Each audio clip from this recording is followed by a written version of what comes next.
Le président de la République Alassane Ouattara a signé ce lundi matin à la résidence de France le livre des condoléances après les attentats en France qui ont fait 17 morts. Témoin à Ouattouré.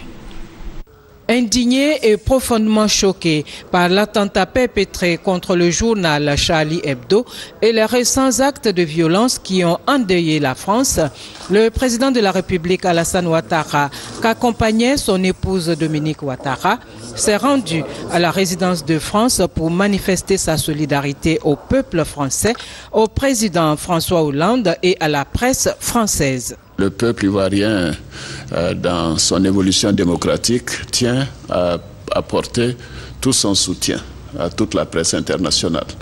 Et donc c'est un événement qui nous concerne tous. Et je voudrais donc réitérer mes condoléances, toute ma compassion au président François Hollande, à qui j'ai adressé d'ailleurs 2 messages de condoléances.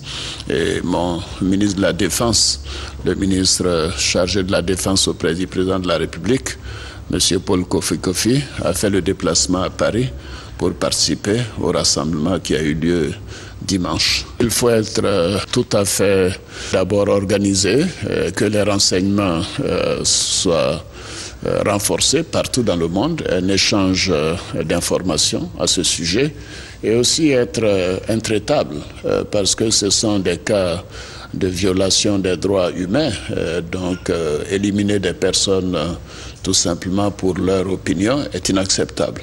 Donc il faut une plus grande concertation des chefs d'État parce que nous sommes tous concernés par ces actes de terrorisme. Tout près de nous, nous avons le cas du Nigeria avec Boko Haram qui fait des morts, des dizaines, des centaines de morts quasiment toutes les semaines. Donc nous sommes engagés dans la lutte contre le terrorisme. Et nous continuerons. Le chef de l'État a par ailleurs appelé à la fermeté et à une forte coopération entre les États pour lutter efficacement contre le terrorisme.